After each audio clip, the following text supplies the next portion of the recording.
Good morning guys, welcome to another blog. এখন ঘড়িতে বাজে 3:30 আর আজকের ডেট তোমরা জানো 9 তারিখ, যেটা আমি বলেছিলাম আগের ভিডিওতে। প্রচুর বড় জার্নি, প্রচুর বড় রাইড। জীবনে এত বড় রাইড কোনোদিনও করিনি, ছোটোখাটো করেছি, কিন্তু এইটা আমার লাইফে ফার্স্ট টাইম। তো রাতে একদমই ঘুম হয়নি এই চিন্তায় যে কি হবে, কখন সকাল হবে, কখন অ্যালার্ম বাজবে। তো এবার জার্নিটা কিসের, কী রাইড, এখন এত কিছু ক্লিয়ার করার মতো টাইম নেই। আমি অলরেডি আগের ভিডিওতে বলে দিয়েছি সব কিছু। তোমরা গিয়ে ভিডিওটা চেক আউট করে আসতে পারো, আর না হলে এই এপিসোডটা পুরোটা দেখো, তাহলে ক্লিয়ার হয়ে যাবে। আর বাকি ব্লগগুলো যখন পরে আসবে, পরে নেক্সট এপিসোডে, তখন আরও ক্লিয়ার হয়ে যাবে। তো চলো, টাটা। অনেক টাইম চলে গেল ভিডিও বানাতে বানাতে, ওরা ওয়েট করছে, গালাগালি দেবে। ঠিক আছে, পরে দেখা হচ্ছে মোটো ব্লগিংয়ে, ডাইরেক্ট গোপ্রো মোডে। তো ঘড়ির কাঁটায় বাজে এখন ডট 4:30। অনেকটাই লেট হয়ে গেল। 4টের সময় আমাদের মিট আপ পয়েন্টে যাওয়ার কথা ছিল, যাই হোক লেট হয়ে গেছে। তো আজকের যাত্রাটা এখান থেকেই শুরু করলাম, পাহাড়ের উদ্দেশ্যে। আজকের রাইডটা কিন্তু যথেষ্ট লম্বা হতে চলেছে, তো দেখতে থাকো। ভেবো না যে লাদাখ যাচ্ছি, তবে লাদাখের থেকে কম কিছু নয়। নর্থ সিকিম কিন্তু যথেষ্ট বড় একটা রাইড।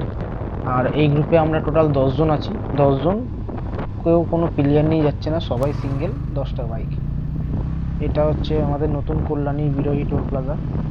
এরপরে যে ফ্লিপকার্টের ওয়্যার হাউসটা আছে, এখানেই সবাই ওয়েট করছে। এখানেই মিট আপ পয়েন্ট দেওয়া হয়েছিল অ্যাকচুয়ালি 4টের সময়। তো দেখা যাক কে কে এসছে, কারা কারা ওয়েট করছে এখানে।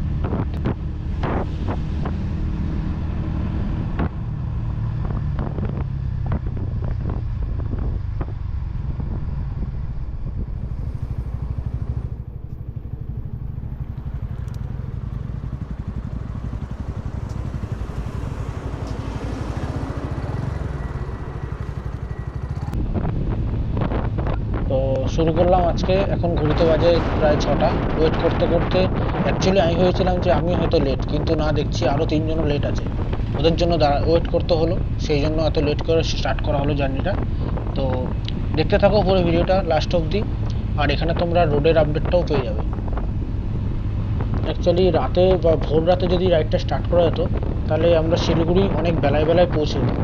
এখন একটু লেট হবে, কিছু করার নেই। আর এই যে জাগুড়ি থেকে টানা শিলিগুড়ির যে যাত্রাটা, এটা কিন্তু নটে যোগ প্রায় 550 কিলোমিটারের কাছাকাছি, যেটা খুবই টাফ। কারণ আমাদের সাথে সব রকমের গাড়ি আছে, যেখানে আমার গাড়ি যেমন 150 সিসি, বিশ্বজিৎ তার গাড়ি 200 সিসি, এমনি মোটামুটি 150, 160, N160 আছে, অ্যাপাচি আছে। তো তাদের জন্য খুবই কঠিন ব্যাপারটা। যাই হোক, দাঁড়াতে দাঁড়াতে যাব। ফার্স্ট প্ল্যান হচ্ছে আমাদের এখান থেকে বহরমপুর। আর বহরমপুর এখান থেকে প্রায় 152 কিলোমিটার, মানে টানা আমরা প্ল্যান করেছি। মানে আমাদের যে গ্রুপের লিডার আছে আর কি, সে প্ল্যান দিয়েছে যে 100-150 কিলোমিটার রাইড হবে, তারপরে ব্রেকফাস্ট করা হবে। তো আমরা ডাইরেক্ট বহরমপুর গিয়ে ব্রেকফাস্ট করব। দেন ওখান থেকে যাব মালদায় গিয়ে আমরা লাঞ্চ করব। মালদা বহরমপুর থেকে প্রায় 132 কিলোমিটার মতো। দেন ওখান থেকে আমরা টান টান শিলিগুড়ি যাব। আর কোথাও ব্রেক যদি দরকার পড়ে, একটু চা কফি খাওয়ার জন্য, কারণ লাঞ্চের পর একটু ঘুম ঘুম পায় সবারই। তো তার জন্য যদি ব্রেকের দরকার পড়ে, তাহলে আমরা ব্রেক নেব। আর তারপর আমরা টান টান শিলিগুড়ি, আর কোথাও ব্রেক নয়। এই যে সিংহাটি ক্রস করলাম। সিংহাটি থেকে বহরমপুর এখনও 74 কিলোমিটার মতো। তো এখনও 74 কিলোমিটার আমাদের রাইড করতে হবে।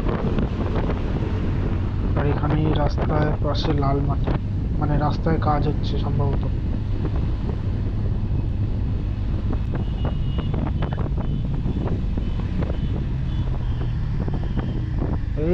এই দেখো কাকাকে দেখো, কোনো ইন্ডিকেটার নেই, ইন্ডিকেটারের জায়গায় একটা ব্যাগ ঝুলিয়ে আরামসে রাস্তা ক্রস করে ফেলবে। এই হচ্ছে মানুষ।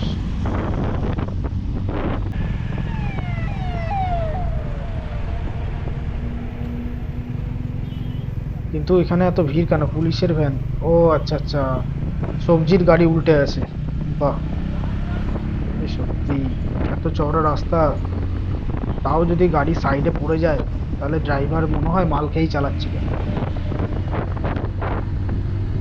আর এটা দেখতে গিয়ে মনে হয় আমি অনেক পিছিয়ে গেছি, ও সবাই অনেক এগিয়ে গেছে। যাই হোক, আমাকে ধরতে হবে, নাহলে আমি আরও পিছিয়ে যাব, আরও প্রবলেম হয়ে যাবে, পুরো ছাড়া হয়ে যাবে গ্রুপটা।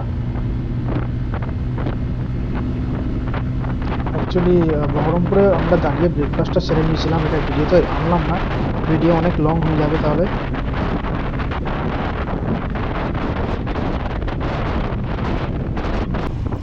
এই যে সামনে যাচ্ছে অমিত, আমার স্কুল ফ্রেন্ড হয়, ছোটোবেলা থেকে বন্ধু আমরা। ও যাচ্ছে রনির নিয়ে। অ্যাকচুয়ালি ওর ফার্স্ট বড় ট্রিপ এটা, শুধু ফার্স্ট বড় ট্রিপ না, ও হায়েস্ট দূরে গেছে সোদপুর অবধি ওর বাড়ি থেকে। আর নেক্সট বড় ট্রিপ হচ্ছে নর্থ সিকিম। মানে ছেলেটা এত অবসেসড নর্থ সিকিমের জন্য, আমাকে পাগল করে দিয়েছে যে চল চল চল। আমার অ্যাকচুয়ালি ইচ্ছা ছিল না, পরে কোনো দিনও যদি সময় সুযোগ হতো তাহলে যেতাম। তো ওই আমাকে আর কি এনকারেজ করেছে যে চ চ চ চ চ। তো ওর জন্যই হয়তো আজকে আমার যাওয়াটা। তো থ্যাংক ইউ অমিত।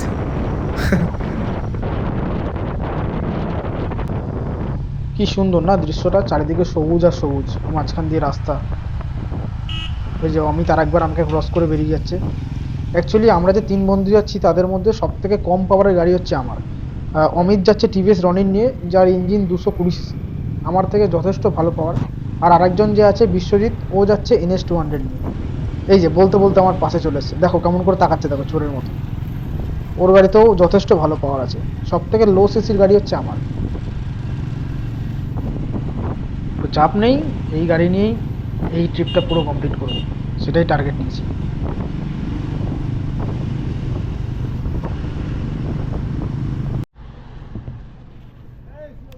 তো আমরা এখানে ব্রেক নিয়েছিলাম দুপুরে লাঞ্চের জন্য।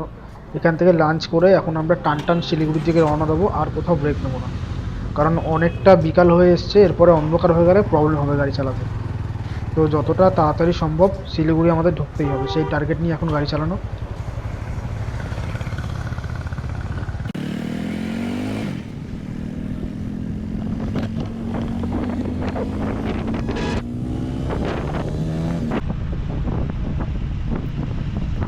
বলতে বলতে প্রায় বিকাল সন্ধে হয়েই এসছে, এখন বাজে ঘড়িতে প্রায় 5টা। বন্ধুদের সাথে ঘুরতে বেরোলে বা রাইডে বেরোলে কখন যে সকাল থেকে রাত হয়ে যায় নিজেও বোঝা যায় না, ঠিক টাইম কেটে যাবে। এখন আমাদের আরও চেষ্টা করতে হবে তাড়াতাড়ি শিলিগুড়ি ঢোকার, কারণ রাত্রির হয়ে যাবে, একটু পরে পুরো অন্ধকার হয়ে যাবে রাস্তা।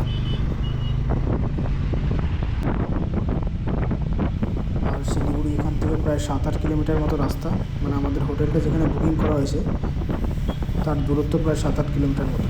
তো আজকে রাতটা এখানেই স্টে করা হবে, দেন কালকে আবার ভোরবেলা লাচুংয়ের উদ্দেশ্যে বেরোনো হবে। তো চলো দেখা যাক হোটেলটা কেমন।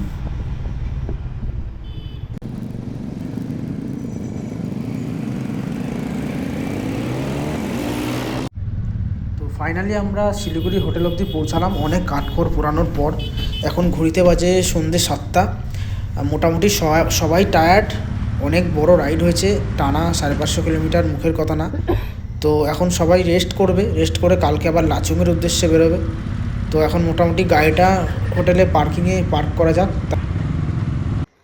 তো ফ্রেন্ডস, আজকের জার্নিটা কমপ্লিট হয়ে গেছে। আমরা এখন শিলিগুড়িতে আছি হোটেলে। আমরা রুমে সব লাগেজগুলোকে ঢুকিয়ে গাড়িটাকে পার্কিং জন্য পার্ক করে এখন নিজেরাও একটু রেস্ট করব, কারণ সবাই টায়ার্ড, 550 কিলোমিটার রাইড হয়েছে, গাড়িটারও রেস্ট দরকার, নিজেদেরও রেস্ট দরকার।